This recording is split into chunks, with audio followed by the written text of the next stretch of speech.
Muy bien, ya estamos transmitiendo, pueden iniciar. Adelante. Muchas gracias, Fernando, por acompañarnos en el inicio de esta transmisión que con mucho orgullo el Centro Agenda Joven en Derechos y Ciudadanía presenta en segunda oportunidad en este año 2022, como todos los años, las segundas jornadas de investigación mediante las cuales rendimos un informe a la comunidad universitaria y a la comunidad nacional sobre las investigaciones que hacemos en temas relacionados con juventud, derechos humanos, derecho a la educación, etcétera. Así es que les damos una muy cordial bienvenida a quienes están de forma sincrónica y de forma asincrónica. Muy especialmente muy agradecidas en el Centro Agenda Joven con don Rodrigo Arias Camacho, rector de nuestra universidad y jefe inmediato del Centro Agenda Joven, que nos quiso acompañar hoy para darnos un saludo y para dar la bienvenida a todas las personas que están viendo esta transmisión. Así que adelante, don Rodrigo. Muchas gracias, Nora, y un cordial saludo a usted y a todas las personas del Centro de Agenda Joven, así como a las y los investigadores y a todo el personal, todo el público que estará escuchando, apreciando, valorando estos informes de las investigaciones que ha llevado adelante el Centro Agenda Joven en esta segunda entrega del año 2022. Creo que son aportes importantísimos que se hacen en los diferentes campos que aborda la temática de Agenda Joven, importantísimos para evidenciar la situación del país, de la juventud particularmente, en los campos que se han venido analizando, pero también aportando información valiosísima para fundamentar procesos de toma de decisión, no solamente dentro de la universidad, sino realmente en los diferentes sectores que tienen que ver con los temas abordados, y que la investigación, en el tanto es generación de conocimiento en un campo determinado, ayuda a fortalecer procesos de toma de decisión, pero también a impulsar la elaboración de respuestas que desde las universidades o desde otras instancias del país pueden y deben de llevarse adelante para responder a esa realidad que gracias a estas investigaciones se identifica y se resaltan aquellas variables claves sobre las cuales puede actuarse para mejorar las condiciones en el campo del acceso a los derechos, de aquello que preocupa a las poblaciones jóvenes, de aquellos campos en los que las políticas públicas no responden a las necesidades actuales, de aquellos campos en los que las iniciativas tienen que fortalecerse e impulsarse para buscar mejores resultados, que en última instancia están orientados a mejorar condiciones de vida para la población joven, pero para toda la población nacional en última instancia, y además en todos los lugares del territorio nacional.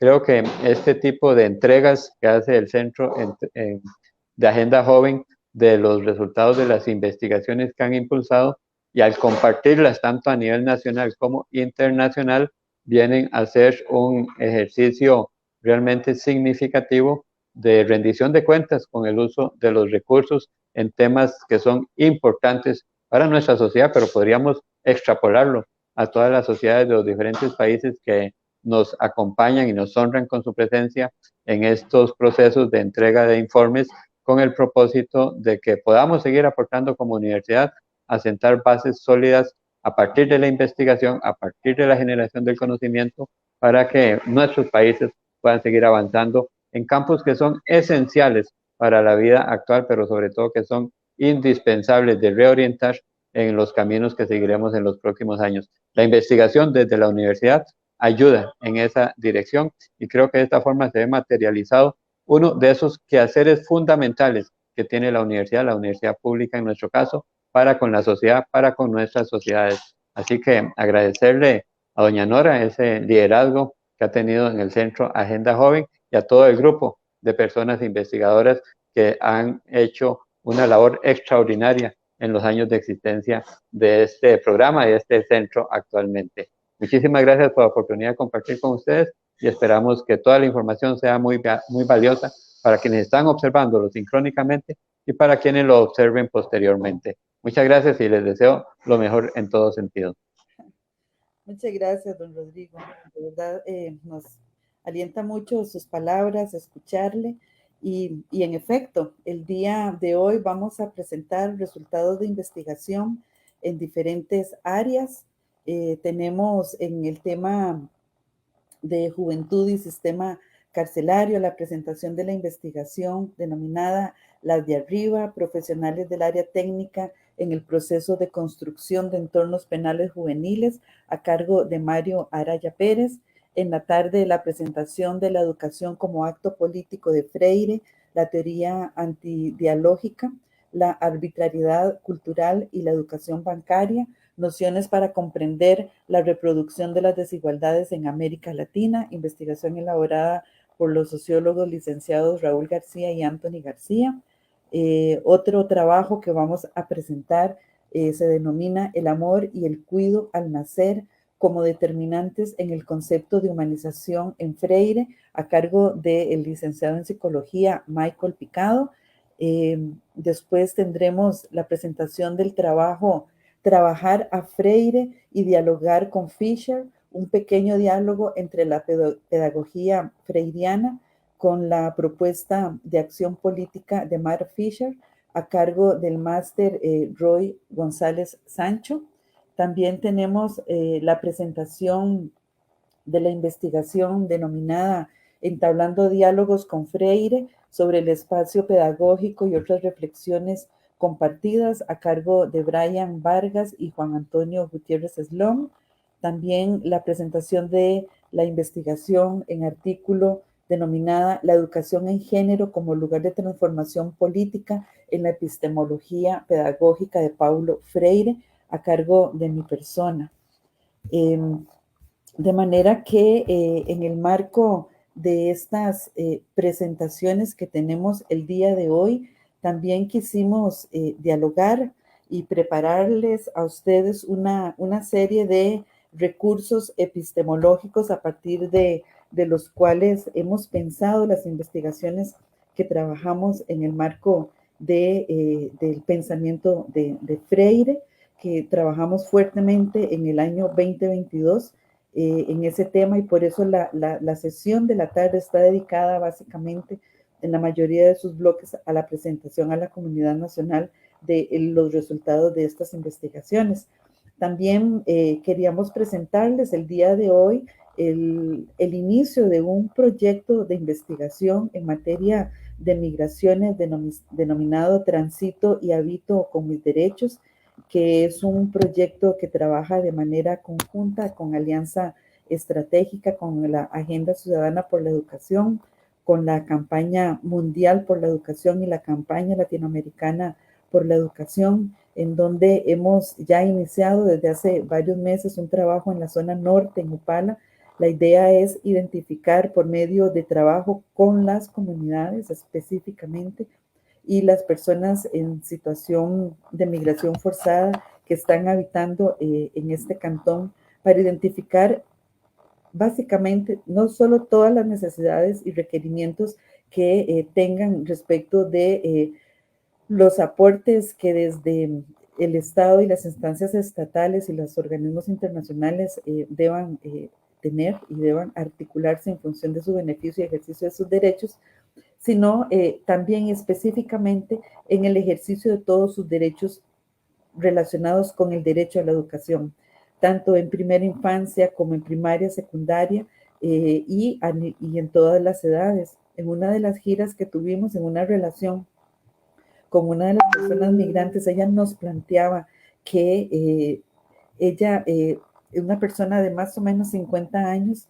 que ha hecho muchos intentos por estudiar, por terminar la secundaria, pero le ha sido muy difícil poder articular alguien o desde el Ministerio de Educación un proceso mediante el cual ella pueda sacar su secundaria y estudiar. Incluso algunas hablaban de primaria. Es un proceso que tiene una fase diagnóstica interinstitucional, una también de trabajo en comunidades, otra fase también de trabajo con organizaciones dedicadas a la temática que estén en la comunidad, y también tenemos un segundo momento para trabajar fuertemente. Esto esperamos iniciarlo para el año 2023, para trabajar el tema de la niñez migrante, vista desde los derechos propios del niño y la niña a partir del interés superior de la persona menor de edad, que nada más se lleva, no vamos a decir que es obligada, porque son menores de edad, están bajo el cuidado de sus padres o de la persona tutora, pero que generan estos tránsitos por lugares que recorren nuestra América, el istmo centroamericano, la frontera con México, hasta llegar a Estados Unidos. Y la idea es poder identificar a partir del ejercicio de los derechos de la persona menor de edad y a partir del interés superior del menor, identificar variables e indicadores que nos ayuden a medir el cumplimiento de estos derechos, pero en un proceso que implique trabajar con personas que hicieron su tránsito y que ahora ya son personas mayores de edad y que están habitando en los Estados Unidos de Norteamérica. Queremos trabajar inicialmente con historias de vida que nos ayuden a identificar y a darle contenido a las variables e indicadores de este derecho y sobre todo de este principio para posteriormente poder generar, damos, conclusiones más teóricas al respecto. Ese es un proceso en el que deseamos invitar a varios actores nacionales e internacionales. Probablemente hagamos contacto con la universidad, bueno, ya hicimos un pequeño contacto con la Universidad de Texas, etcétera. Y esperamos contar con apoyos gubernamentales de los países del norte en caso de requerirse. Estas son como dos ideas, fuerza que tenemos de proyecto para iniciar y terminar el trabajo en materia de migraciones para el año 2023. Y en este contexto también es importante decirles que hicimos en los trabajos que vamos a presentar hoy en la tarde, en el año 2021 hicimos un trabajo fuerte de construcción, de lectura de Paulo Freire, para que a partir de las líneas de investigación que teníamos cada una de las personas del Centro Agenda Joven, pudiéramos plantear algún artículo de investigación que dialogara con Paulo Freire, con el tema de los derechos humanos, con el tema de género, con temas de cuidados, con temas de educación, con temas de permanencia, etcétera. Y hoy queremos traerles y presentarles cuál fue el lugar desde el cual pensamos todo el lugar epistemológico desde el cual vimos todo este proceso y que dio origen a los artículos que para horas de la tarde les vamos a presentar. Así es que voy a compartir pantalla. A ver, acá, actual.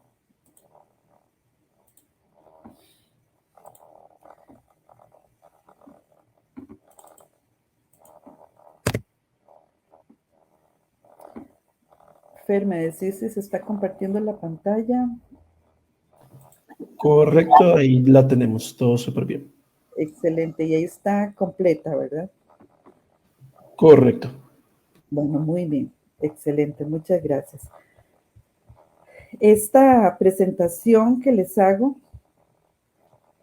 ahora se denomina SER, Nueva Epistemología en Educación y el aporte con Freire.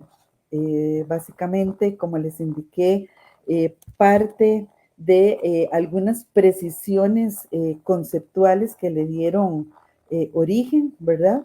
De manera que para ingresar a este desafiante y filosófico tema que relaciona lo contemporáneo con la epistemología, es necesario hacer algunas precisiones previas. Cuando hablamos de lo epistemológico o lo epistemológico en sí mismo, nos refiere a investigación y conocimiento, es decir, a las diferentes formas de conocer y crear conocimiento con teorías que sustentan los métodos y la definición del objeto de estudio. Toda epistemología implica transformación del mundo, proceso científico y hace referencia a disciplinas de conocimiento. Hay un interés por el hacer y no por ser. Y quienes se preocupan por el ser, lo hacen para reproducir un sistema de valores que domina el mundo. No La modernidad en nuestra América Latina inicia con la invasión española. Esta es, bueno, fue un inicio bastante previo, ¿verdad? Porque la modernidad vino un poco después. Pero no sé, esta es una otredad dialéctica en la que ambos no eran el otro, ¿verdad? Y ello genera una dialéctica de dominación que llega a su clímax en el sometimiento y muerte del pueblo, de los pueblos originarios. La decolonialidad entra con la mujer, la Pachamama, la Madre Tierra, la que pare hijes para dar vida. El ingreso de lo femenino incluye repensar la vida. No podemos negar la oruga cuando vemos volar la efímera mariposa. El principal aporte de hoy para trabajar la educación emancipadora de Paulo Freire es justamente ser. Si queremos transformar para la liberación, debemos educar para erradicar el patriarcado, que es donde se justifica la forma de ejercer el poder. Nadie es si se prohíbe que los otros sean. Esta es una cita de Freire de su texto La educación como práctica de la libertad. Por eso hemos denominado a este proceso como ser, porque no podemos ser si se nos niega la posibilidad de ser, de acuerdo a toda esta epistemología de Freire, que como veremos más adelante y en la tarde, tiene relaciones con ejercicio de derechos, con transformaciones y formas de ver la vida. La modernidad es totalitaria, es individualista, como lo señala Locke y Hobbes, y se pierde lo comunal. Luego viene el capitalismo, viene Marx y un marxismo que se escribió también para un occidente europeo. La modernidad destruye la naturaleza. La modernidad es racional, predice científicamente, pero no predice socialmente. Sus efectos se ven en la naturaleza y en el ser humano. La modernidad es racional porque es capital. Pero la modernidad occidental se nos impuso hace más de 500 años a la hoy denominada América Latina y se nos impuso como un golpe de otredad dialéctica cuya síntesis se dio en el poder de las armas. En esa primer mirada mutua las personas no se reconocían entre sí. Ambos no eran el otro, ni se reconstruían en su mirada. Para los españoles estos no eran humanos, pero tenían un alma que salvar de ese cuerpo no humano que la tenía atrapada. Ellos sí eran humanos y valía tanto su alma como su cuerpo. Para nuestros antepasados, los españoles eran algo así como extraterrestres, porque la única tierra que existía para ellos era la suya. ¿Qué nos ha traído esta modernidad? Podemos identificar diferentes momentos epistemológicos, como veremos, pero hay algunos constantes. Hay una negación del mayor y más prolongado genocidio de la historia de la humanidad, que fue cuando llegaron los españoles a la hoy denominada América Latina. Hay un control total del soberano de Occidente y también se niega que es una sociedad patriarcal. Vean en este cuadro, en donde hice aquí una línea bien movida y bien disruptiva y bien rara, la que está en el puro centro del cuadro, ¿verdad?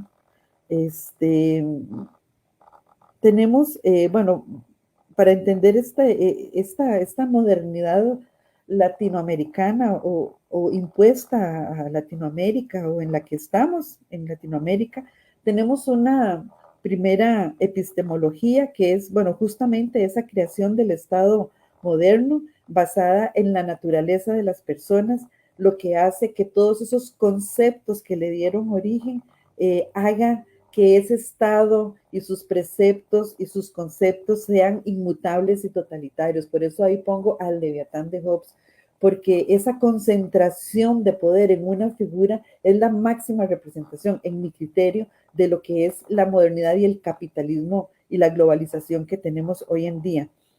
La segunda epistemología se da con ese colonialismo basado en la acumulación.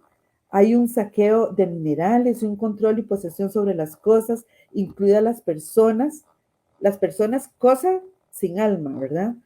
También en esta epistemología del colonialismo basada en la acumulación está el cristianismo, que no es una ciencia, sino es una religión que busca la salvación de las almas en los nuevos cuerpos desechables.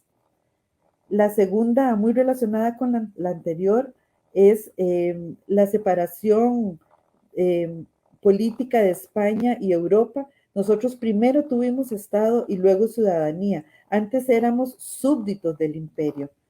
Hay una tercera epistemología en América Latina, que es la teoría de la dependencia, que es la teología de la liberación, que reivindica a Dios al lado de los pobres. Es el Dios de los pobres, el de las comunidades eclesiales de base, que busca, que lucha para salvar los cuerpos y también el alma. Esa es una gran diferencia respecto de siglos previos. Y la cuarta epistemología es el decolonialismo. Esto dicho, obviamente, a grandes rasgos, porque hay otros momentos importantísimos que se dieron durante todo este periodo, pero yo quise resaltar esos de manera específica. Cuando hablamos del sujeto político en Freire, hablamos de un nuevo sujeto epistemológico, que es el que transforma al mundo para construirse a sí mismo en la construcción de un mundo nuevo. Esta construcción y este nuevo sujeto político es político. Y es político porque transforma el mundo, que problematiza y crea uno nuevo. Entonces tenemos aquí la primera relación fuerza con Freire, cuando hablamos y lo vemos y nos pensamos como Latinoamérica. Primero, pensarnos como sujetos políticos que transforman, no pasivos, sino sujetos que piensan el mundo, que lo transforman, lo problematizan y construyen uno nuevo. El nuevo sujeto entonces desarrolla nuevas acciones éticas. ¿Y por qué nuevas acciones éticas? Porque suponen nuevas relaciones y nuevos valores entre las personas de una comunidad. La educación en género, que esto lo vamos a ver en más detalle más adelante, es el lugar de transformación política en la epistemología de Freire. Siempre hemos sostenido que cuando la sociedad incluye y realmente mueva y transforme las relaciones de poder, ahí es donde se van a empezar a dar todas las transformaciones que tenemos en relaciones patriarcales y en relaciones de poder. ¿Y cuáles son las otras formas en las que hemos trabajado en el Centro Agenda Joven estas relaciones con Freire y este marco epistemológico que les acabo de presentar? Bueno, primero, en esta presentación que planteaba acá, la educación en género como lugar de transformación política en la epistemología de Paulo Freire. También vamos a trabajar el tema del amor y el cuidado como génesis del concepto de humanización en Freire. Acá tenemos varias relaciones conceptuales que pueden ver en esta presentación.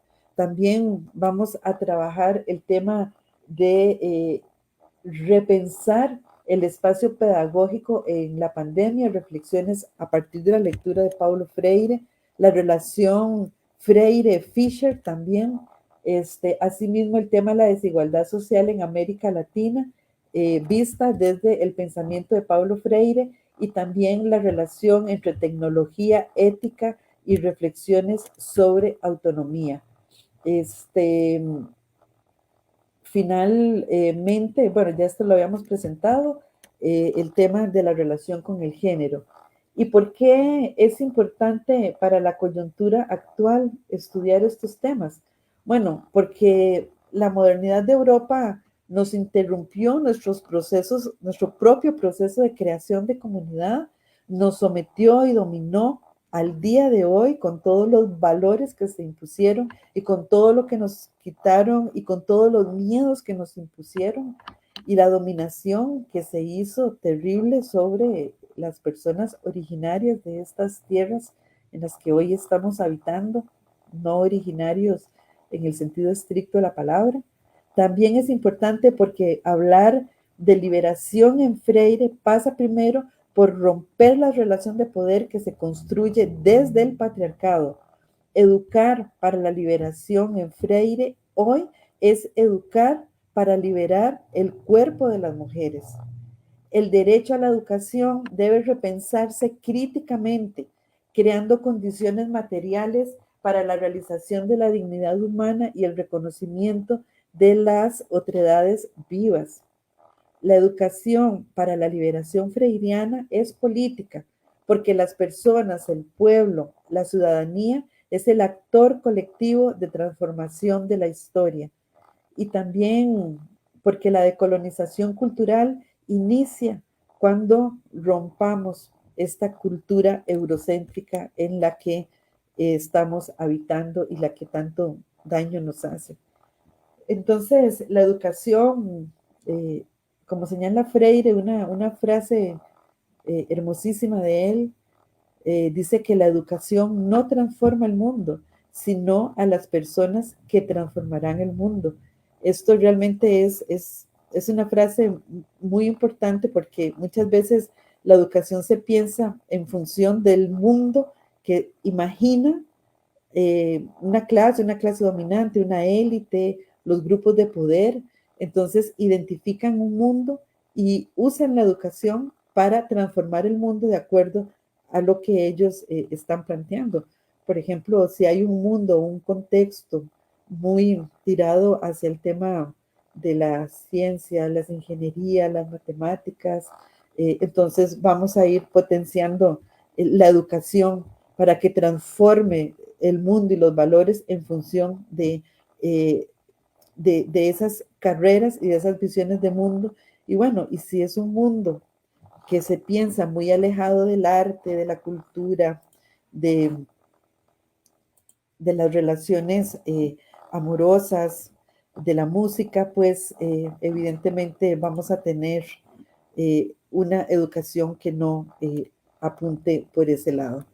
Bueno, esa sería entonces la presentación de nuestras propuestas el día de hoy, y ese sería el marco desde el cual estaríamos trabajando y haciendo la presentación en horas de la tarde.